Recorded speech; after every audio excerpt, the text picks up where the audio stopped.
कैसे हो आप सब। दोस्तों, आज की कहानी में हम जानेंगे कि कुछ लोग ऐसे होते हैं जो हमेशा ही शिकायत करते रहते हैं। वो कहते हैं कि अगर मेरे पास वो होता तो मैं ऐसा कर लेता, अगर मेरे पास वो होता तो मैं वैसा कर लेता। यानी कि वो पूरी ज़िंदगी शिकायत में निकाल देते हैं। तो चलिए शुरू करते हैं आज की कहानी। मैं डॉक्टर अमनदीप सिंह स्वागत करता हूँ आपका कहानियों के इस अद्भुत संसार में। मैं कहानियाँ सुनाता हूँ, जुगनू हूँ, रोशनी दिखाता हूँ।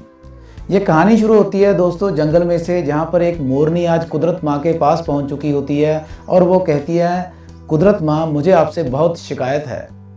अब माँ मुस्कुराती है और कहती है कि बेटा तुम्हें मुझसे क्या शिकायत है। कहती है मुझे शिकायत है कि तुमने बाकी जितनी भी फीमेल यानी कि औरतें हैं उनको इतना सुंदर बनाया, लेकिन मोर के मुकाबले मेरी सुंदरता तो कुछ भी नहीं है। मोर को इतनी सुंदर गर्दन दी, इतनी अच्छी आवाज़ दी और इतने सुंदर सुंदर और बहुत ही रंगों से भरे पंख दिए और इतना उसे सुंदर बनाया कि हर आने जाने वाला जो व्यक्ति भी है उसे खड़ा होकर देखता है, और जब वो बोलता है तो जो पूरा जंगल है वो लहलहा उठता है। तो कुदरत माँ मुस्कुराती है और कहती है कि और भी अगर तुम्हारी शिकायत है तो तुम मुझे वो बताओ। तो मोरनी कहती है नहीं, शिकायतें तो यही है कि मेरे पंख सुंदर नहीं है, मेरी गर्दन सुंदर नहीं है, मेरी कलगी उतनी अच्छी नहीं है और मेरी आवाज़ उतनी अच्छी नहीं है। अब माँ उसे बहुत समझाने की कोशिश करती है कि जो कुछ तुम्हें दिया है वो तुम्हारे जीवन के लिए बहुत अच्छा है, लेकिन मोरनी है वो तो सुनने का नाम ही नहीं लेती। वो तो कहती है नहीं, आप सब कर सकते हो तो मुझे भी आप वही चीज़ें दो जो आपने मोर को दी हैं।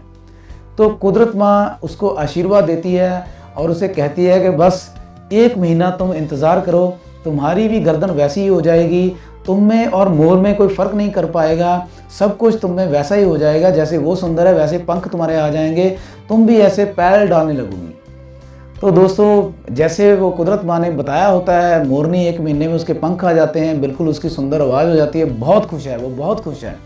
तभी उनका प्रजनन काल आता है। तो जब वो अपने अंडे सें रही होती है, यानी कि उनका इंक्यूबेशन पीरियड होता है, तो उस दौरान उसे बहुत दिक्कत आती है। और जैसे वो मिट्टी के ऊपर अपने अंडों के ऊपर बैठती है, वो देखती है कि मैं तो बहुत दूर से शिकारी जानवरों को नज़र आने लगी हूँ। वो अपने पंखों को समेटना चाहती है, लेकिन पंख इतने बड़े हैं कि वो समेट नहीं सकते और शिकारी जानवर आकर उसे तंग करते हैं, उसे भगा देते हैं और उसके अंडे खा लेते हैं। अब ये सिलसिला यहीं पर नहीं रुकता है। इसके बाद कभी जब भी वो दोबारा से अंडे देती है, दोबारा से उसे यही प्रॉब्लम आती है और ये हैरान हो जाती है। वो थोड़ी सी बात करने लगती है। जैसे वो बात करने लगती है तो जैसे मोर की आवाज़ बहुत ज़्यादा बढ़िया होती है, इसी तरीके से उसकी आवाज़ आज बहुत ज़्यादा बढ़िया हो चुकी है। जैसे ही वो बोलती है तो दूर दूर से जो शिकारी जानवर हैं, शिकारी पक्षी हैं, उनको पता चल जाता है कि मोरनी वहाँ पर है, तो वो उसे ढूंढ लेते हैं। तो अब वो अपने पंखों को समेटने के चक्कर में है कि मेरे जो बच्चे हैं या मेरे जो अंडे हैं ये कोई शिकारी जानवर ना खा जाए, क्योंकि अब वो दूर से लोगों की निगाह में आ जाती है, पक्षियों की और जानवरों की निगाह में आ जाती हैं, और उसकी आवाज़ की वजह से भी दूर से उसका पता लगाया जा सकता है। इस वजह से आज 2-3 जो है साल निकल चुके होते हैं, लेकिन वो 2-3 सालों में कभी भी अपने अंडों में से चूज़े बाहर नहीं निकाल पाती। कहने का भाव सिर्फ यही है कि उसने सुंदरता तो मांग कर ले ली, लेकिन जो उसका मातृत्व का भाव है, जो सबसे ज़्यादा उसको सुकून दे रहा होता है, जो माँ बनने की भावना उसके पास होती है, उसको वो खो देती है। अब वो इतनी परेशान हो जाती है इन सुंदर पंखों से, इस सुंदर आवाज़ से और अपनी चमकती हुई गर्दन से कि वो दोबारा कुदरत माँ के पास जाती है। वहाँ पर जाकर वो कहती है कि मेरे साथ ऐसा सब कुछ हो रहा है, तो इसका हल बताइए। तो माँ ने कहा था, बेटा मैंने तो तुम्हारा हल पहले से किया हुआ है, जब से तुम्हें पैदा किया तब से किया हुआ है। तुम्हारी जो तुम्हारे पंख इतने सुंदर नहीं है, उसका रीज़न सिर्फ यही है कि तुम जब ज़मीन पर बैठो अपने बच्चों को लेकर या फिर उन अंडों में से चूज़े निकालने के लिए इंक्यूबेशन पीरियड में, तो तुम किसी की भी निगाह में मत आओ। तुम्हारी आवाज़ इसीलिए ऐसी है कि जब तुम बोलो तो वो ज़्यादा दूर तक ना जाए, ताकि किसी को ये ना पता चले कि मोर के छोटे चूज़े या उनके अंडे कहाँ पर हैं।